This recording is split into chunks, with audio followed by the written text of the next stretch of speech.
Magandang araw sa inyong lahat.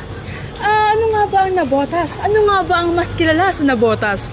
Well, ang Navotas ay kilala bilang National Fishing Capital of the region at meron din tayong Pangisdaan Festival at kilala rin tayo sa Fishport. Lalo-lalo na ang paggawa natin ng patis at bagoong. Ano nga ba ang Pangisdaan Festival? Ang Pangisdaan Festival ay taon-taong ginagawa dito sa Navotas City, kung saan ipinagdidiriwang dito ang kaarawan ni San Ildefonso, ang patron saint ng Navotas City.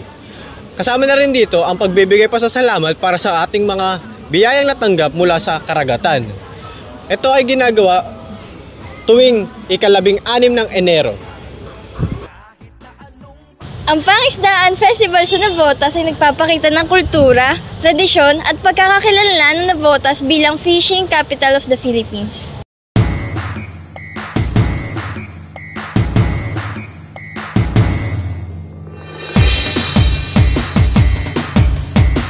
Muli, aming pinakita ang kultura at pamumuhay ng isang Navoteño. Ako si Miyuki Alvarez. At ako naman po ay si Marcos Josepho Venenoso. At ako naman po si Princess Margaret B. Ilarte, ang Navotas!